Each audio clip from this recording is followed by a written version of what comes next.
consoeurs, je vous remercie d'avoir répondu à cette conférence de presse qu'organise le président de Lébu Voyage Tour. Vous aurez compris que la raison pour laquelle cette conférence de presse est tenue est due au fait qu'on prépare l'inauguration du nouveau bâtiment de Lébu Voyage Tour qui coïncide avec les 15 ans d'existence de l'agence. Et durant cette inauguration, il y aura également d'autres événements qui s'y dérouleront, c'est-à-dire on va en même temps faire l'inauguration des bâtiments, mais aussi on projette d'inaugurer aussi les bâtiments de la nouvelle radio culturelle que le groupe Lebougui veut mettre en place, qui s'appelle la nouvelle télévision de Lebougui TV. Et cette salle-là, où vous avez le privilège d'organiser la conférence de presse, sera également baptisée. Donc, c'est plusieurs événements en un qui auront lieu le samedi 13 décembre, Inch'Allah 2025. Et durant cette journée-là, tous ces événements se dérouleront. Donc, c'est en guise du préparatif de cet événement que vous avez été conviés pour qu'on discute et voir comment faire pour mieux vulgariser l'événement et également vous donner les teneurs de cette organisation et également de ce qui va se dérouler ce jour-là. Sans doute, vous aurez aussi des interpellations ou bien des interrogations sur le comment et le pourquoi de ce qui se fait. Donc, je crois que je ne vais pas être long. Je vais juste donner la parole à M. Ben pour son petit laïus qu'il va prononcer avant de vous donner la parole pour d'éventuelles questions et également d'éventuels éclairages sur le déroulement. Juste préciser qu'il n'y a pas de langue spécifique. Les questions peuvent être posées aussi bien en français qu'en wolof. Et les questions vous seront fournies de la manière la plus objective et la plus claire possible. Encore une fois, merci d'être venu. Et la parole est donnée à M. Ben pour son petit discours avant que la parole vous soit redonnée pour d'éventuelles questions et éclairages. Je vous remercie. Merci Moustapha. Bonjour tout le monde. Merci encore une fois d'être présent. Voilà. Tey dañu daje fii ngir événement bu ñuy préparé. Événement bi ñuy préparé mooy bâtiment bi nga xam ni dañ ko war a inaugurer. Ci biir bâtiment bi ak inauguration Lebougui Voyage dafay fêter ses 15 ans d'existence. Ci biir loolu ñu war cee inaugurer waale Lebougui TV qui est une télé culturelle. Beneen bi ci des mooy salle bi ñu toog ci bés boobu ci lañ koy baptiser. Donc mu nekk lu nga xam ni Rufisque soxla na ko kon tey bu exister à Rufisque du ñu man lu dul fexe ba Rufisque waaye yëg ni am na lu xew Tëngéej am na lu am Tëngéej pour kan la waa Tëngéej ak département bi ñu nekk et qui dit Tëngéej wax Sénégal. Donc kon jàpp nañ ne tey jii loolu lañ bëgg a présenter pour que àdduna bi yëpp yëg ni am na Tëngéej tey salle de conférence bu ultra moderne avec toutes les communautés. Beneen bi mooy Lebougui Voyage dafay fêter 15 ans. Beneen bi mooy Lebougui TV mu ngi ci biir bâtiment bi. Lebougui TV si la ñu koy lancer muy une télé culturelle. Donc loolu moo taxoon ñu ne nañu ñëw ñu partager ak yéen li nga xam ne mooy événement bi. Salaamaaleykum wa rahmatullah. Bonjour tout le monde, bonjour chers consoeurs et confrères. Moi je préfère parler en wolof parce que damay souhaiter sama confrères et consoeurs yi ñu génnee des éléments en wolof pour ñu mën a atteindre le maximum de personnes pour ñu mën a dégg message bi nga xam ne président bu Lebougui Voyage dina ko véhiculer tey. voilà président man sama question bi njëkk moom mooy li nga xam ne mooy lébu bi voyage tourisme bëggoon nañu xam nag ban rôle lay joué jëm ci promotion du tourisme local parce que boo waxee voyage rek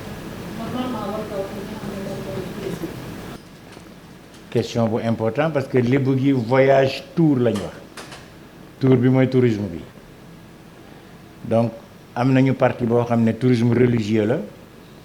mais am na boo xam ne tourisme local la tourisme local bi nag damay profité fii pour lancer appel ministère bi nga xam ne moo yore wàllu village artisanat yi village artisanat bu Tëngéej ku na gis na ni mu mel fii la ñuy wax tout de suite ne nous sommes preneurs si ça les intéresse nous sommes prêts à ñu defar partenariat bu ñuy permettre ñu defaraat village artisanat bi parce que village artisanat bi fii Tëngéej toll ak fi mu nekk ci xolu Tëngéej est-ce que dafa war a mel nii jàpp naa ne warul mel nii ñun nag am nañ ci ay pexe à travers conférence de presse bi fi la ñuy tàllale loxo ministère bi bu bëggee mu rapproché wu de nous wala mu demandé ñu gisee ñu tegal ko ay projets yu leer yoo xam ne dana développer tourisme bi ci biir dëkk bi nga xam ni village artisanat bi xol la ci beneen bi ci des ci wàllu tourisme bëgg nañu ñu découvrir la vieille ville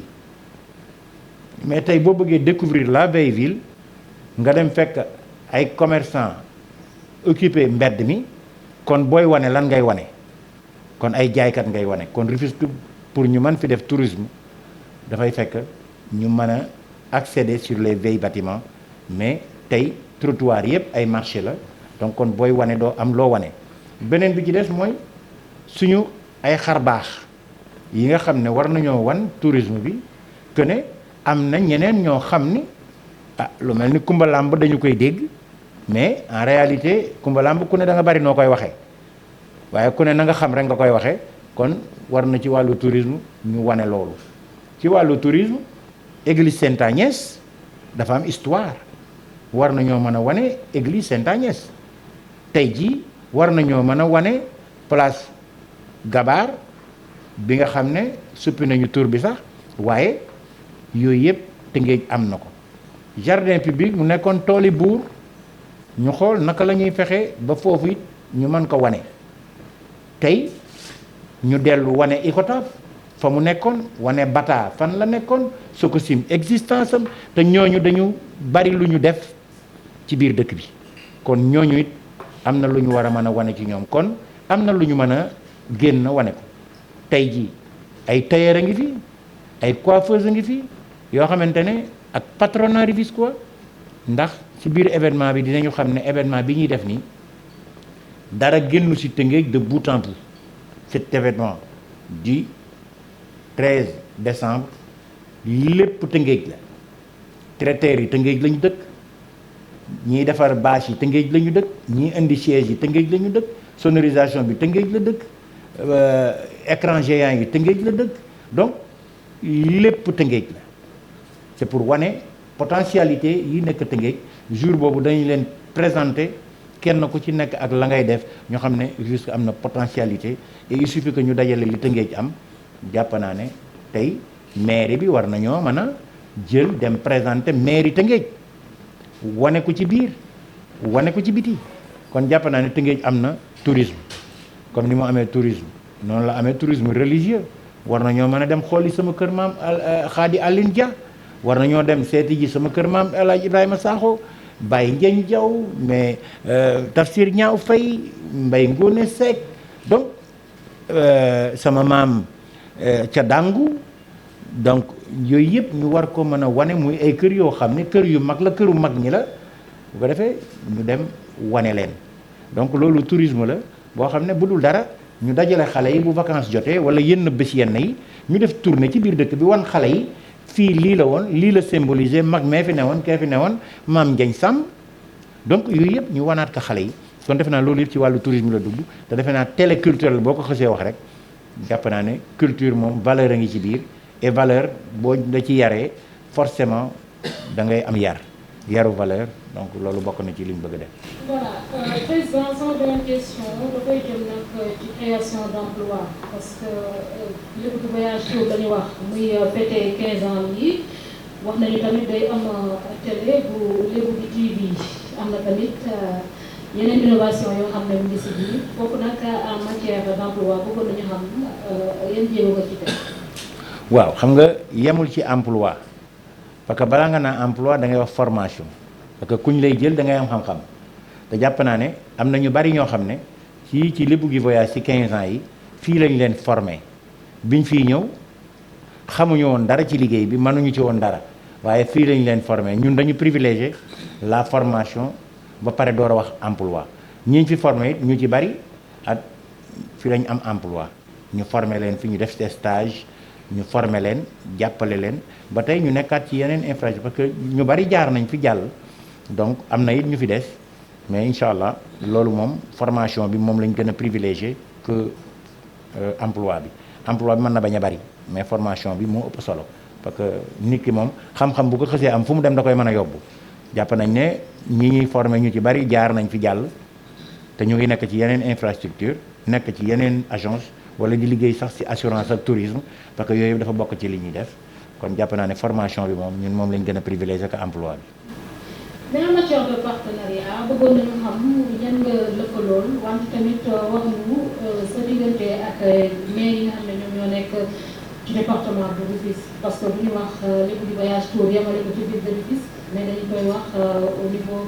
départemental. waaw suñu relation ak privé. bu mel ni Sococim Industrie qui nous accompagne ci suñu ay initiative yëpp lu ñu réussir lu bari rek grâce à Sococim kon félicitations et merci à Sococim Industrie beneen bi def mooy Rufisque Yves Crémier di doomi dëkk bi beneen bi ci des di monsieur Dia de Val d'Afrique bokk na suñu ay partenaires Ablaye Dia Sénico bokk na ci suñu ay partenaires Moustapha Ndiaye bokk na ci suñu ay partenaires avec ville de Rufisque mais ville de Rufisque xam naa damay bëgg rek waxtaane ko ak maire yi ci biir ne moo may gënal ma di génn ci rajo beeg télé bi kon danaa ko loolu moom damay dem waxtaan ak maire yi gën a waxtaan ak ñoom ndax it quoi qu'on dise Lébu gi Voyage dafa toog 5 ans depuis Covid bi donc ubbeegul woon donc parce que aussi bâtiment bi dafa nekkoon ci ay travaux moo yokkoon tax ñu toog 5 ans kon xam nga collaboration bi foog ñu demaat réactiver ko waxtaanaat ak maire yi waxtaan ak ñi fi nekk yépp mais privé bi comme dañu am suñu relation bu sori moo tax ñu ci bari ak groupe Fawzi Layus aussi donc suñu ay partenaires lañu kon ñu ngi gën a yaatal partenariat bi ci biir département bi. doo yegg ci département bi ndax boo demee Dakar MLT manutention logistique service suñu partenaire la aussi am nañ fa yeneen partenaire yoo xam ne dañuy bañ a ñoom préféré wuñu wala amuñu seen autorisation pour waxtaan ci loolu mais ku mel ni DP World suñu partenaire la aussi boo xam ne partenaire stratégique la donc am nañu ay partenaires privés comme ay partenaires communes yoo xam ne ñu ngi liggéey ak ñoom. dañu wax mooy wàccaayug inauguration ak lancement activité yu Lébu gi TV bëggoon nañu xam nag bés boobu lan ngeen a fas yéene def comme activité maanaam daal vous allez revisiter toutes les facettes de la culture lébu. waaw une partie oui parce que qui dit Lébu gi Voyage forcément day wax culture surtout que nag ñuy lancer télé culturelle. bu ñu ne télé culturelle ku ne xam na ni le fondateur de groupe Lébu gi le fondateur de Lébu gi Voyage le fondateur de Lébu gi Voyage qui est le président de la fédération des peuples de l'eau et aujourd'hui Pavos qui est le patronat des agences de voyage jàpp naa ne yooyu casquette yëpp dana feeñ ci bés boobu incha allah et sur le plan culturel ku ne xam na ma ak régate ku ne xam nañu ak lamb ku ne xam nañu ak lépp lu nga xam ne wàllu culture la kon loolu mënul ñàkk ci bés boobu parce que loolu dafa ànd ak Pala Mbeng dafa ànd ak culture Pala Mbeng dafa ànd ak ay valeurs mais Pala Mbeng aussi c'est un acteur culturel mais aussi on a une société marketing communication et d'événementiel qui est Lebougui Gui production tey jii loolu yëpp mu ngi ci biir li nga xam ne moom la ñuy def sens bi ñu am nag mooy ñu dëkk Tëngéej loolu sens la. waaw ci Lebougui Voyage Tour 5 ans la toog tijjiwul est-ce que am na ay innovation yu ngeen fas yéene def ci Lebougui Voyage Tour bu bees bi. waaw loolu defe naa tey jii c'est visible du sax lu ñuy wax ndax boo duggee ci bâtiment bi gis infrastructure bi y a l'impression que da nga dugg ci compagnie aérienne waaw boo duggee rek tout de suite da ngay defee ne yow ci compagnie aérienne nga dugg et c'est une agence de voyage que nit ñi ni ñu toogee ak fi ñu toog environnement bi donc loolu rek dafay wane ni y a un gros changement et y a un bâtiment tout neuf boo xam ne ku dugg xam ne lii ci innovation yi la bokk mais ci biir innovation yi li nga xam ne mooy produit yi nga xam ne moom lañ fiy def produit yooyu bokk na ci jaay billet d'avion ci monde bi yëpp foo bëgg a dem boo ñëwee fii ci Lebougui Voyage dañ la jaay billet ci monde bi yëpp nag foo bëgg a dem am nañ service guddi boo xamee ne c'est en ligne 24 heures sur 24 dañuy fonctionner kii Lebougui Voyage numéro de téléphone yi disponible na n'importe quelle heure boo wootee même boo nekkee à l'étranger avec les déclenches d'horaire assistance bi day continuer dañ lay assister donc beneen bi ci des mooy tey képp ku doon jóge fii di dem di wuti ji rendez-vous ci ambassade fii dañ lay jëlal rendez-vous ci ambassade fii dañ lay daggal assurance fii dañ lay wutal même réservation d'hôtel même boo soxlaa invitation dañ lay wutal invitation ci matière bi nga nekk partenaire sax dañ la koy link entre les partenaires beneen bi ci des mooy fii xale yiy jàngi fii dana gën a yomb pour ñu wutal leen préinscription day yomb ci ñoom et on fait tout type d'assurance fii tamit mën nga toog fii soxla soxla Dubaï en 4 jours bu fekkee lu ñuy fret la en 4 jours buñ ko commandé dana ñëw fii ci branche yëpp nag parce que ci biir am nañ ci service boo xam ne dafa tudd centrale d'achat boobu bu fekkee da nga soxla loo xam ne c'est moins de 10 kilos jusqu'à 32 kilos boo ñëwee fii mën nañ la ko commandel avec l'originalité ba pare mu disponible dans les 4-5 jours mu disponible fii ci suñu ay locaux kon multi service la bari na service yu bari yu ñuy def yoo xam ne bëgg nañu nit ñi ñëw jël brochure yi pour comprendre vraiment li ñuy def parce que Lebougui Voyage dafa am service dafa am Lebougui service boo xam ni moom laa lay wax ne on travaille avec les tours opérateurs on travaille avec les centres d'achat nga xam ne lépp lu nit soxla sinon foo ko mën soxla Dubaï donc boo ko commandé fii on te donne des délais et on te livre les nga am fii colis léegi boo xam ne da nga bëgg mu dem Paris donc da nga bëgg mu dem New York da nga bëgg mu dem Washington da nga bëgg mu dem foo bëgg mu dem rek Lebougui Voyage am na service boo xam ne service la pour transfert d'urgence ou commande d'urgence donc yooyu yëpp mu ngi ci biir service. bëggoon naa xam nag ban appel ngay lancer la population par rapport ak journée d'immigration bu 13 décembre 2025. voilà appel bi ñuy lancer mooy que ñu ñëw d'abord xool li fi nekk ba xam ne duñ la wax naa laan am na lu nekk fële nga naan nu mu mel boo yëgsee nu mu mel day jeex kon nu mu mel jooju la ñuy bëgg nit ñi ñëw xool lan la bu ëllëgee ñu xam nan lañ koy utiliser et puis bu ëllëgee ñu xam boo soxlaa salle bi fooy jaar boo bëggee voyager te bëggoo génn sa kër pour def say formalité am nañ service boo xam ne lépp la lay defal donc loolu dañ bëgg nit ñi ñëw approche bi nit ñi ñëw gisal ko seen bopp xam service yi fi nekk xool aussi environnement bi xool endroit bi donc loolu moo yokk tax ñu tàllal ñëpp loxo et pour que ñu ñëw le 13 incha allah donc ci matinée bi lay doon mise en place à partir de 9h donc yaakaar naa ne les autorités 11h danañu ñëw pour que ñu def cérémonie inaugurale bi et donc baptiser salle bi et wax nag ci taxawaayu Tëngéej taxawaay parce que tey si on parle de Rufisque c'est parce que dañu bëgg ñu xam ni ça existe à Rufisque une salle moderne service ci lu jëm ci tout type de voyage boo ñëwee fii ci Lebougui Voyage da nga am service yooyu bu dee conseil danañ la conseiller bu dee assistance danañ la assister mais bu dee lu ñu war a produire danañ ko produire bu dee document ak lépp lu mën doon ci conseil ak lu mën doon incha allahu rabbi ñu ngi tàllal ñëpp loxo pour le 13 pour que ñu ñëw pour que ñu mën a àndandoo defandoo fête boobu mu nekk cérémonie d'ouverture bu bâtiment bi nekk tombé ak 15 ans yu Lébou Gui Voyage et tombé aussi ñuy inauguré télévision bu tudd Lébou Gui TV di une télé culturelle donc ñu ngi ciy tàllal loxo ñëpp di ci woo waa Sénégal mais waa Tëngéej di leen teeru Tëngéej lay xewe ñooy teeru waaye waa Sénégal yi ñëw kon bu ko defee tey jii ñi nga xam ne ñooy PAVOS di patronat des agences de voyage ñi nga xam ne mooy patronat yi nekk ci Sénégal yëpp nga xam ne ñun ci yooyu la ñu bokk ñoom ñëpp danañ ñëw découvrir Rufisque kon bu ko defee ñu ngi woo ñëpp le 13 décembre ci fii ci les nouveaux locaux de Lébou Gui Voyage, Lébou Gui TV et la SCI pour la salle polyvalente ñu ngi ciy woo ñëpp di ci tàllal ñëpp loxo. président ñu ngi lay nuyu bu baax.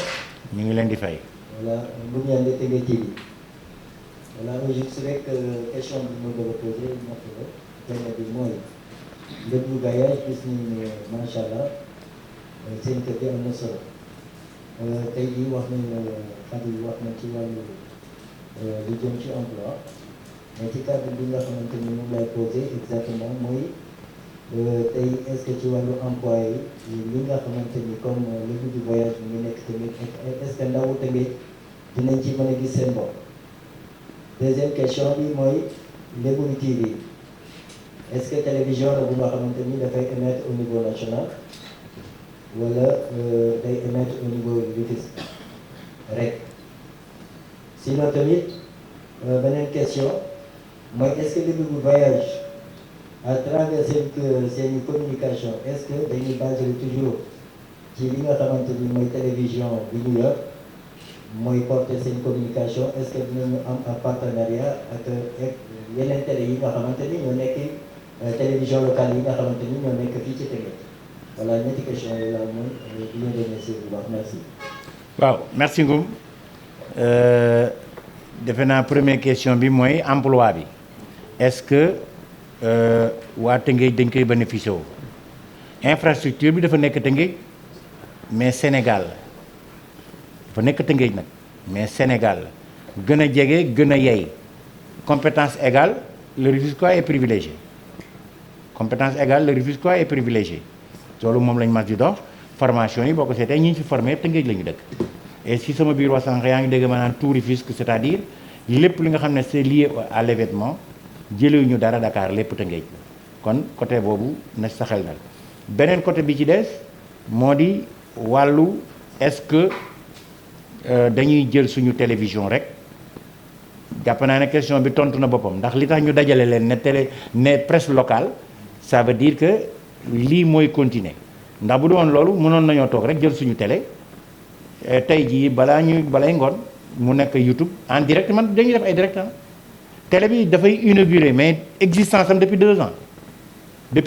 Lébou Gui TV existé na mais terewul tey jii dañuy woo ñëpp lëkkaloo ak ñëpp ndax man ka def ko yow képp dong sëñ Babacar Si sama sëriñ daal conseillé ko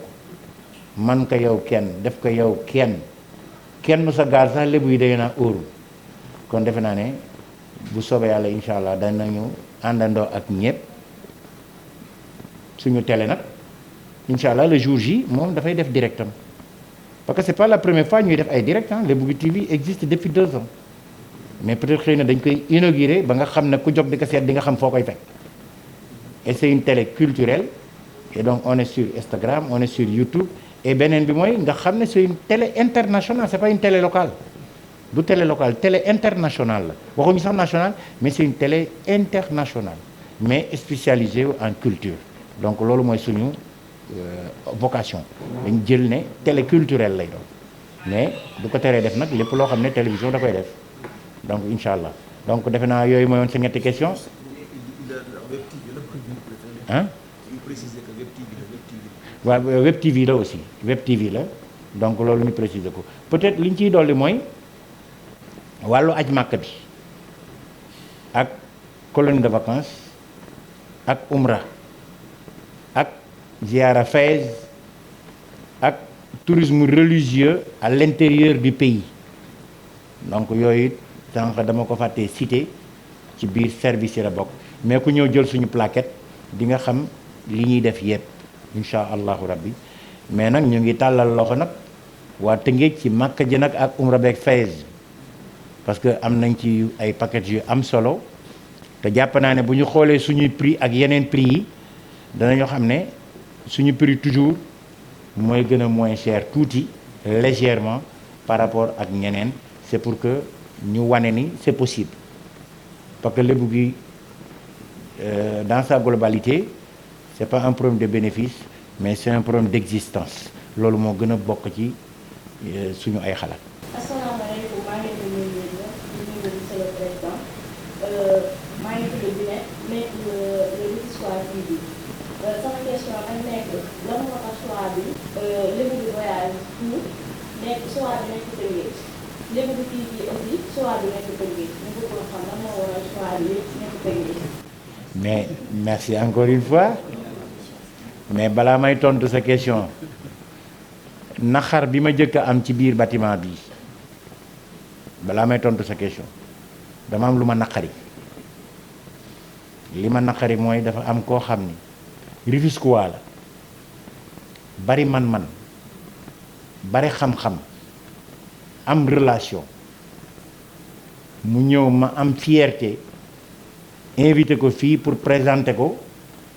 li fi nekk mu xool ko apprécier qualité bi fi nekk apprécier infrastructure bi apprécier même le personnel avec leur habillement avec leur accueil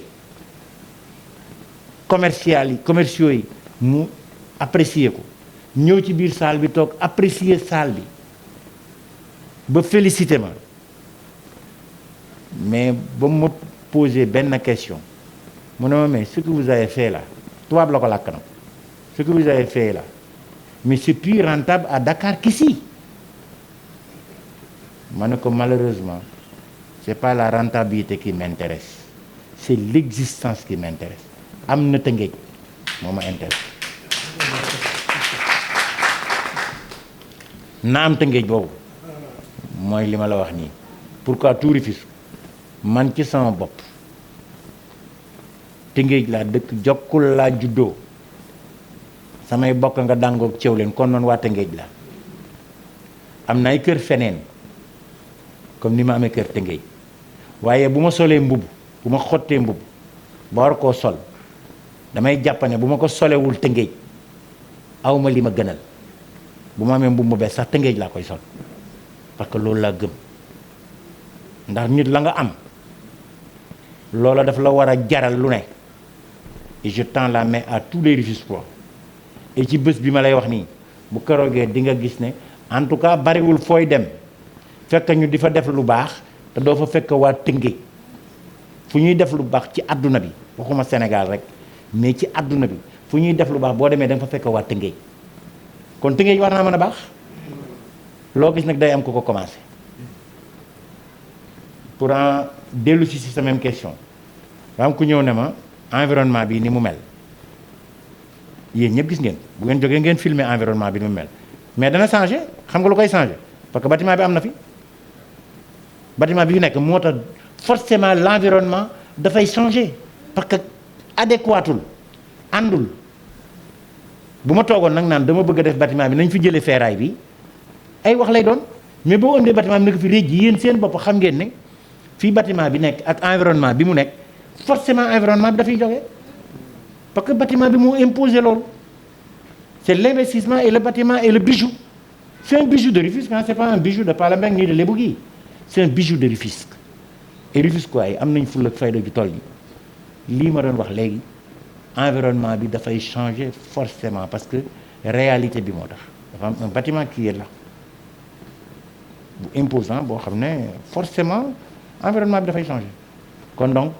jàpp naa ne ñun daal lu ñu am Tëngéej lañ koy indi parce que fii lañ gis suñ bopp lu ma am fii laa koy indi lu ma bokk fii laa koy indi bañ naa ko sax ba j'ai des bureaux à Dakar mais ku ma demandé rendez-vous dama naa ñëwal Tëngéej boo ne dafa sori ma la kon jaral gu la xaaral ba mu jaral la soxna si man Tëngéej laa gëm j'aime ma ville Rufisque mon cœur et si bu ñu demee ba ci kanam tuuti dañoo xam ni loolu may wax moom laa gëm. D'autres questions lui soient posées mais qu'à cela ne tienne comme ni ko war a waxee rek yoon yamul ci benn l'occasion se présentera où d'autres interpellations auront forcément lieu. En tout cas, au nom de M. Beng,